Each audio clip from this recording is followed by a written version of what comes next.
chronic diseases now highlight or account for more than 70% of healthcare costs in organizations. What does this mean? This means that people that have diabetes, blood sugar, any non-communicable chronic disease are the ones that are really struggling.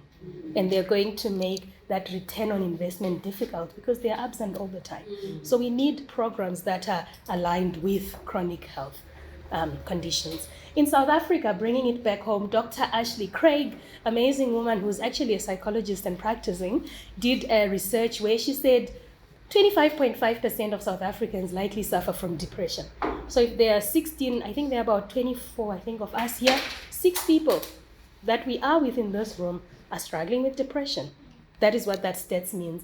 And then she went on to find that 160 rand billion of that 1 trillion I shared from the World Health, for South Africa, it's 160 billion rand. So when you divide it to the number of companies in the world and then divide to your own company, when you present this to a CFO, they must really understand that honestly we need to invest because we are losing this anyway. Can we just use that at least for a wellness program? Okay, moving forward, wellness in 2025. What we learned from 2025 we are now implementing. We have a great mindfulness program that we offer that helps, employee burnout. What is burnout? Burnout is me waking up and going as if nothing happened yesterday that I need to deal with. And then I keep going for a week or 2 weeks or 2 months. And then in the 3rd month, I crash because all these things I was living in my, underneath me have now come to show up. So when we do mindfulness, you are present. You clean out everything that is in your head. You are seeing your poor performance as it is and not saying it's because my manager says, you're seeing it as it is, then you're working on it and improving your performance. That's why we love mindfulness programs. Expanded support for women's health. I think it's because of my age, but I've just become more sensitive to menopause. Olive will tell you, premenopause is a thing, perimenopause, and it's affecting women in the workplace. So one lady said to me, I was sitting around the boardroom table and I just got this shower of sweat. And then then she took paper and started doing this. And everyone was like, did someone pollute the air or what? Yolanda moves around everywhere with us. She's really experiencing this. But are we educating the women so that they don't think they're alone, so that they know how to cope with those things? Integration of artificial intelligence and AI. If anyone should be excited about AI, it's HR and people practitioners, because people are going to remove the routine tasks and give them to AI and focus on what matters. That will increase our productivity. 2025, we are also seeing financial wellness programs. I've touched on that. Proactive and personalized wellness, I've also touched on that. So what we see in our company, most of the people that phone in, I'm preempting my speech, but they phone in and be like, I have a problem with my family setup. Most of the problems are around family setup. If they are not the employer or manager is number one, then family setup. So if we are seeing that we have a young team that doesn't afford, because of what we pay them, a house on their own, what are we doing to promote wellness in their way of trying to figure out their way to work? I work with a very young team, and that's where they are. Every day they have a problem about the taxes. The other day they're sending me pictures on the group, sorry, the taxes, and I said, but there's Uber. And then afterwards I thought, but what did I do to make Uber accessible to them on such a day? So very important. Now let's talk about driving workplace wellness in the workplace in 2025. Okay, wellness practitioners need to be able to evaluate the overall health and wellness of employees and develop employee wellness program. Don't wait for Promote Balance to say, we've got this program. Say to them, no, I've got this that we've been doing. Can we develop a program for ourselves, for our teams? HR practitioners also need to recognize, signs of bullying. Bullying was a big one when we got calls last year. People are being bullied in the workplace. HR is there in the place, so you need to identify signs of bullying. We need to be able to identify the needs of our workforce. What is required in your industry is very different in the healthcare industry. It's very different to the manufacturing industry. Moving on, wellness practitioners also need to come in the workplace and bring in their expertise. So Olive and Jean, I know you are wellness practitioners. You need to tell people this is what we are now doing. This is what we're doing for these companies that are in your industry, and HR needs to be in a position to listen, so we give the better support that they need. Okay, I'll share the presentation, but I would not have done justice if I don't talk about how HR themselves need to look after themselves. Yesterday, my daughter came to me. She's now in grade 2. She said, Mommy, we learned today, because I said to her, what did you learn at school? She says, we learned that it's okay to say no. It's okay to say no. If your line manager says, please bring back Utato because our thing is not, just tell them, I cannot. Tato is on leave. You need to motivate for a replacement. So it's okay, really, to say no. Who supports the caregiver? Navigating the woke generation. We have people that are coming in and they're like, you know what, hi guys, we this is what I require. We did interviews last 2 weeks ago, and this guy says, even if the president of South Africa phones me and says I need something and I'm at home, I don't pick up. I said, no, you're not getting a job. How can you so undermine the role of the president and say, no, I'm with my family? I know they want balance, but their wokeness needs channeling. So he didn't, needless to say, he didn't get the job.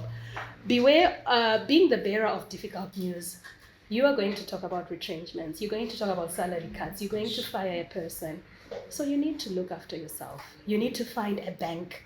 And that's why in Promote Balance, our specific call center people have been taught to deal with HR practitioners and their work-related problems. This is a model that I want you to take with. Wellness is not a standalone function. It's at the bottommost within HR functions. Then it impacts business operations and overall business goals. So when you pitch what wellness we need to do, you're not going to say wellness is a standalone. No, it's going to infiltrate into every level of the business. Okay. Pillars of a thriving workforce. I think there is a QR code that needs to circulate. I just want you to rate your organization. How good or bad is your mental health and emotional resilience, physical wellness, social connection, and financial well-being? Because we believe those all lead to purpose and meaning, not only for individuals, but for the business.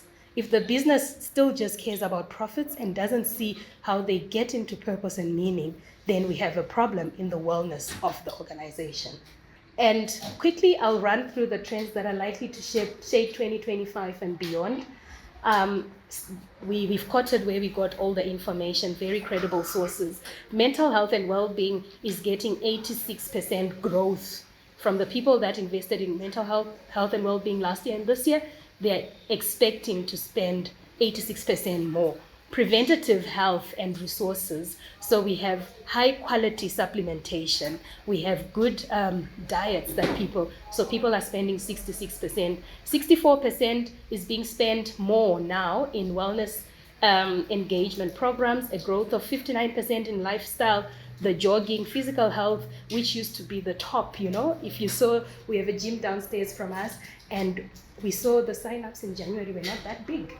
Unlike all the other years where everyone in January, they want to be healthy because people are focusing on the top. Okay, diversification of wellness strategies by employers. So you can go through the stats and see where employers are now investing into wellness. What's interesting to me is number 4, where they talk about the use of Ozempic, because we are seeing that obesity is becoming a problem. People are using better supplementation. So companies are also investing in that.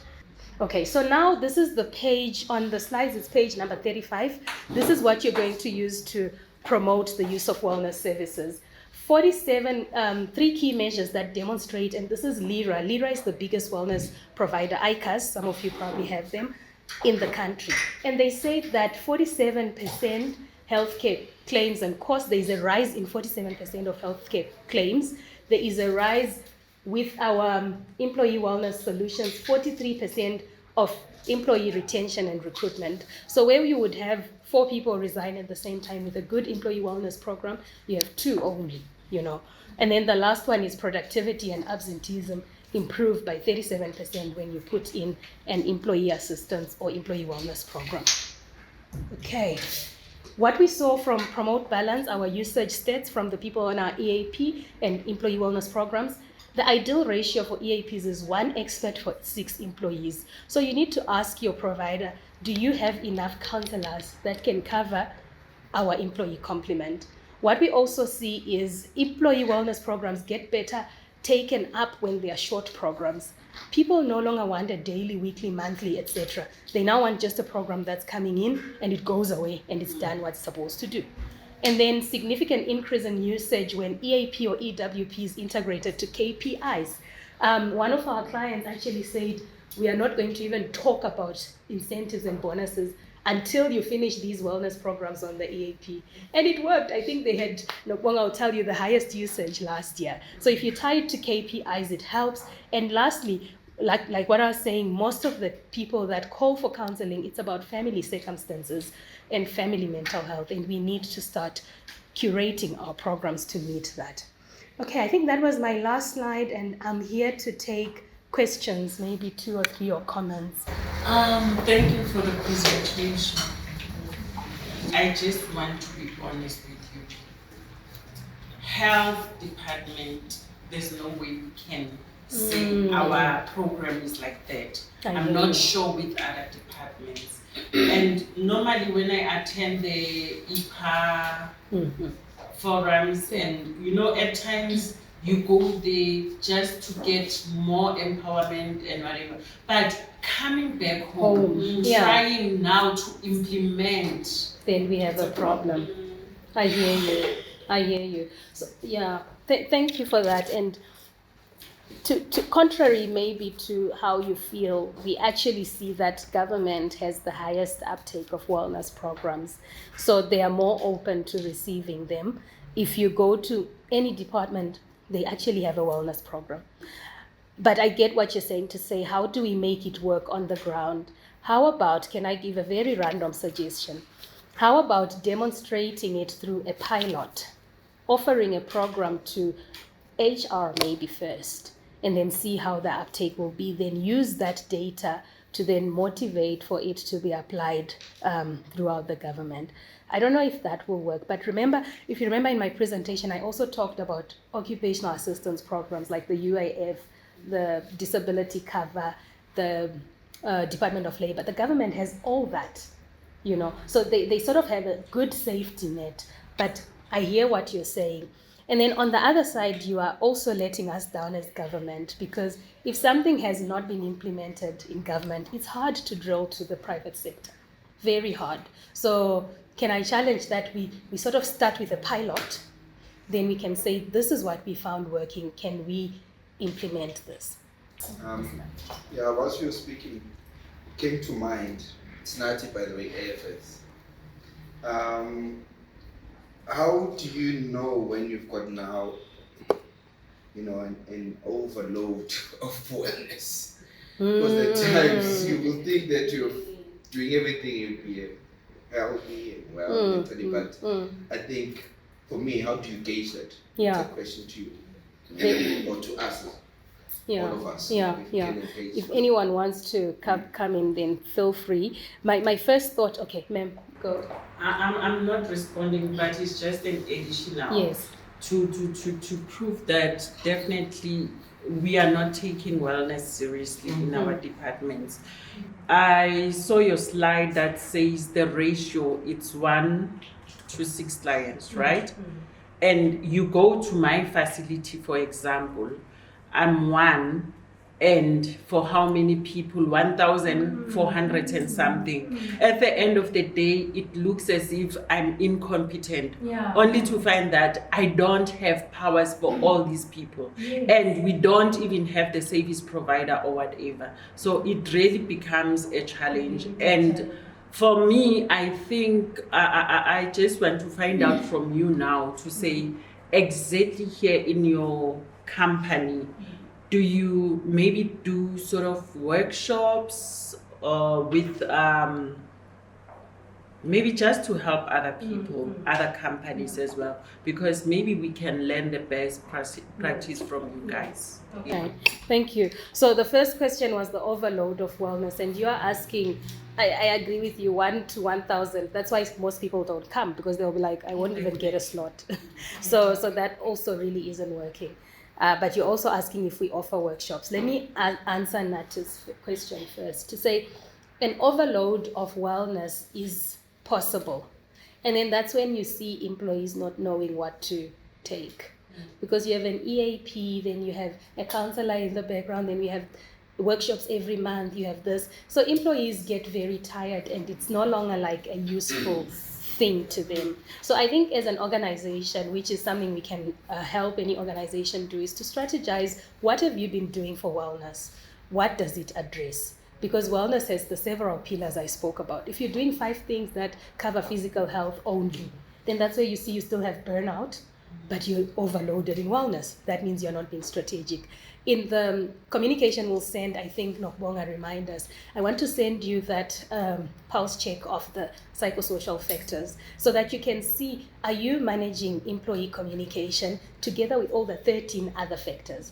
So most likely you're just centered on one pillar, which then affects and feels like an overload. And even I told you the employee has become a lot more discerning. They're intelligent. They're like, we've done that before. So let's look at the nice and wide spread of the psychosocial support. You also get lots of communication from other providers and you build your wellness program around that. So it might not be relevant to the needs of the employees.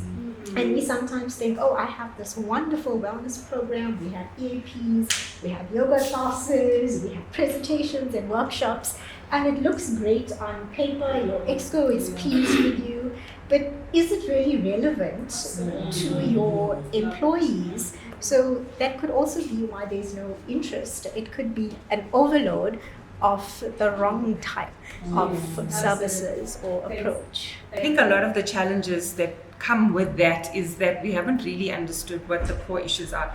Somewhere I read something about alcohol is not the problem, it's the solution. And so is drugs and any other substance abuse. So we're not really tackling the core issues and challenges that people are dealing with. So as an example, what I did through this experience of understanding where the challenges are, I think a lot of companies are not understanding where those core challenges are. So as an example, in the financial wellness space, I've created a holistic, focused specifically on financial wellness survey to get them to understand where the challenges are for their specific staff, and then design a solution that's going to address those needs. Because then you're not giving them too much of stuff that's not relevant. I have learned, or we know that whenever we have an EAP, we say it's confidential. HR will not get feedback, and which is good. But the fact that we are not sharing feedback, then employees don't have trust on that. You understand? So I think somewhere, somehow, you need to find a way that you can be reviewed, or encourage the employees to share their journey, if possible. Because example now, before you go to any hotel, you check the reviews. So how do you expect people to buy on your service where else people have not rated or have shared the success of that? Wow, thank you for that. And it's like a very difficult thing because the one who wants to give a rating also doesn't want to be seen as going to an EAP because we have stigmatized our Exactly. So no one will tell my colleagues at the hospital that we do have EAP, and some of your colleagues, they don't even know because it's not something that is shared. And we also have to encourage our employees to say, listen, it's not a taboo to have problems. We can help the next person. It's normal. You are better off because you're realizing you've got a problem. But keeping it confidential, I think sometimes is quite that's a big question. I think we want to tackle it in the next breakfast. We're doing this quarterly, by the way. Before I go to the two ladies, can I just comment on what you asked? Sorry, ma'am, I didn't get your name again. Shelly, yes. Let me just get to what Shelly said, to say that do we run programs like this? And sorry about that. Yes, we definitely do run programs like this. Like I was saying, Nati was there last year when we were talking about how to reintegrate an injury or mental health incapacitated person quickly into the workplace. And since you are here, you're going to receive all the information that we give. And then for your employees, we do run workshops. Like I was telling you, the one we did with the team in Dubai.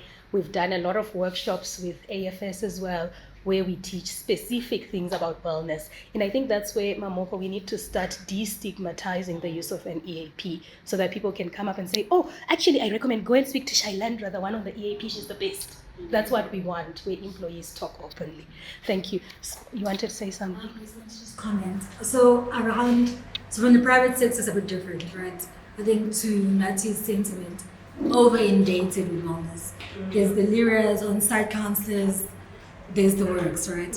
But I mean, with LIRA, if you've worked on that space, it's very impersonal. Like, it's not an in-person thing that happens.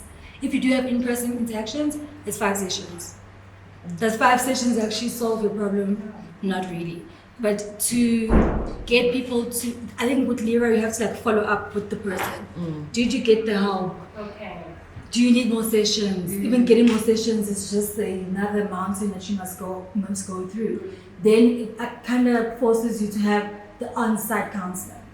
Okay. Then with the on-site counselor, then you have the utilization would be one person has 20 sessions versus someone can go twice and be sorted. Okay. That's where you have to kind of dip everywhere to make sure that people that don't get enough satisfaction online or 5 sessions have a continuation. Yeah. Some programs actually do continue. Absolutely. And then with regards to surveys, in a global space, they do surveys for everything.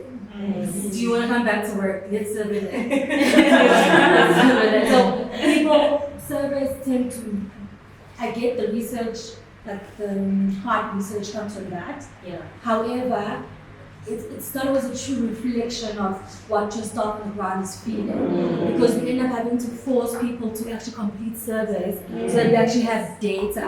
In that data, there's a lot of fluff because you have now linked to, you're going to get a prize, you're going to get this, you're going to get that, and then you end up implementing a financial well-being program that has nothing to do with what people on the ground.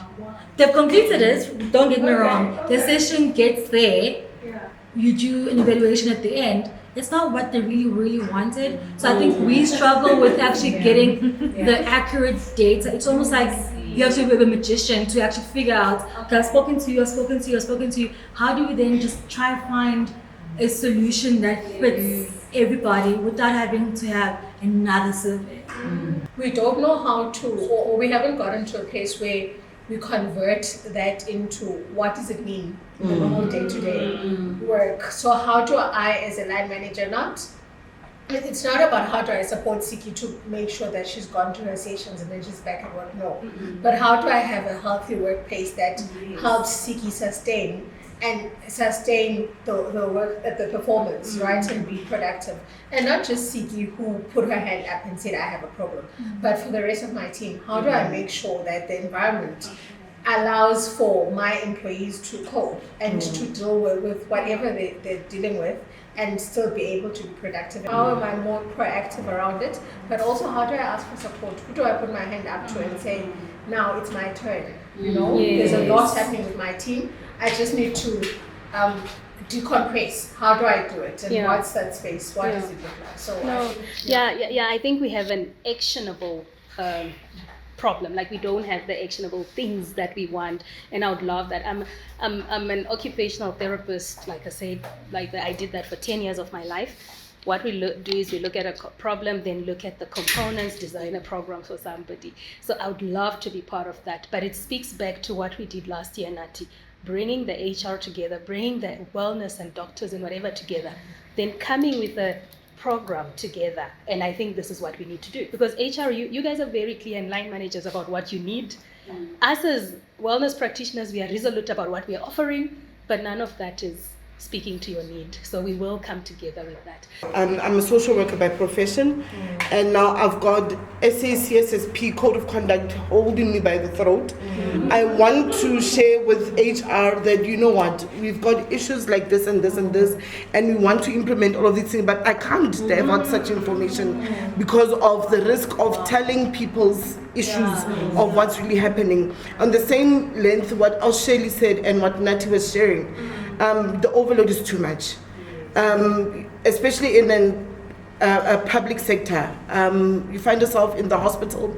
I'm the therapist, At the same time, I'm the wellness coordinator. At the same time, I need to make sure these programs are running. I'm providing the counseling. I'm also assisting in the wards. I'm also doing that. And then there's other institutions that require my assistance. You find that their people in their institutions don't want to talk to their therapist. They need somebody different. Now they'll refer to me, and I need to see those people. Not that I'm complaining, but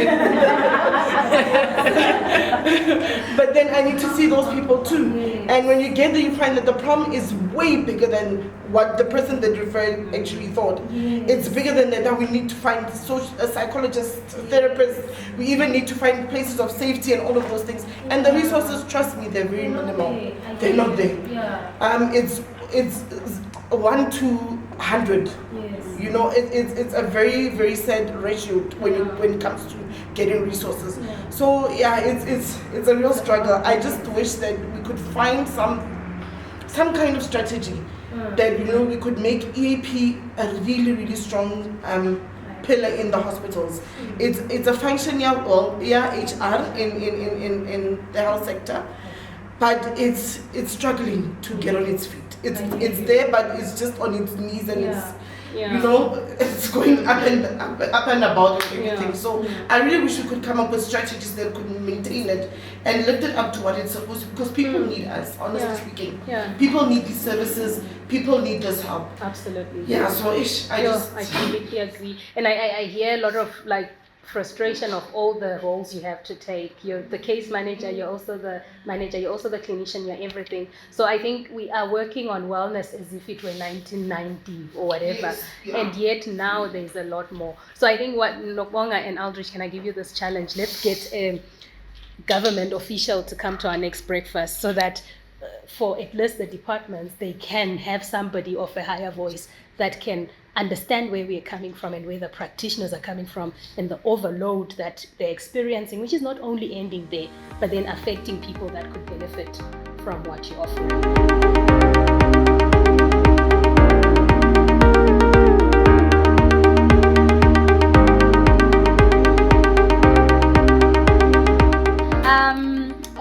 First of all, thank you very much to Shailendra, our MD.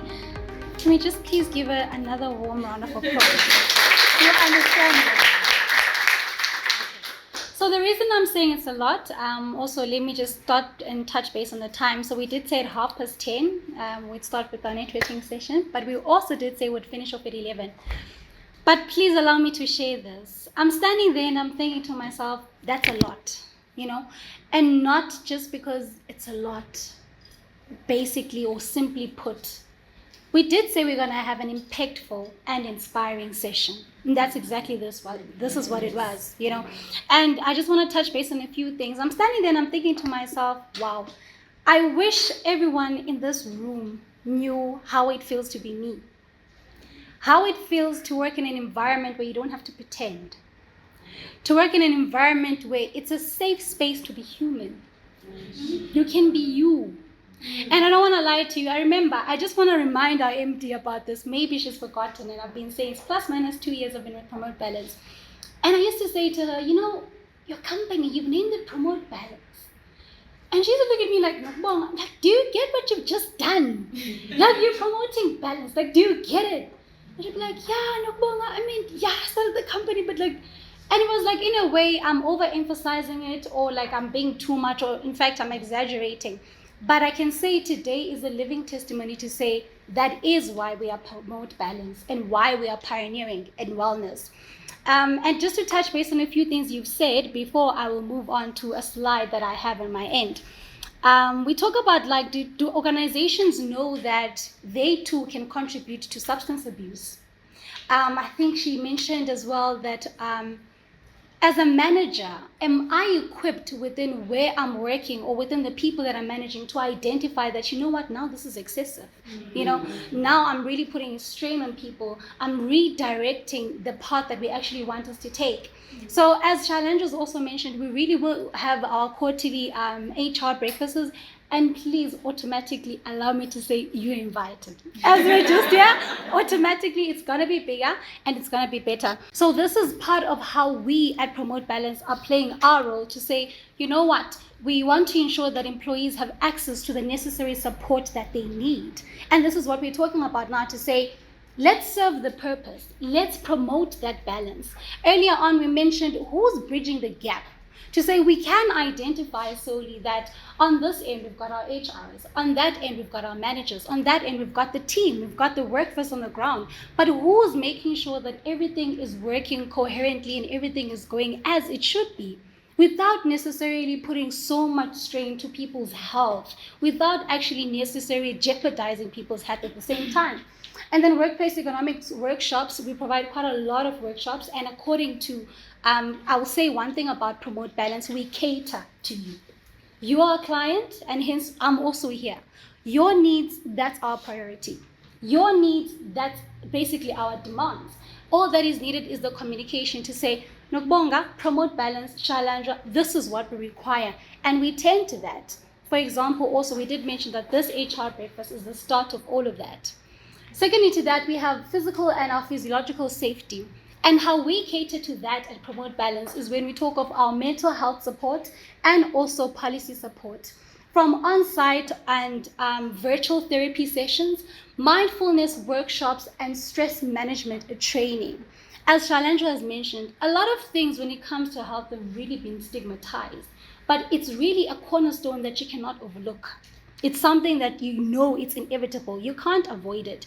The minute we avoid it, and as we mentioned even earlier to say HR practitioners or HRs, you find that they're overloaded. Who caters to them? Who tends to them? Hence, I'm saying all of that we're doing at Promote Balance really does bridge that gap, and also to put a nail on top of it to say the solutions that need to be provided. We've identified the problem. That's not going to help us. How do we solve it?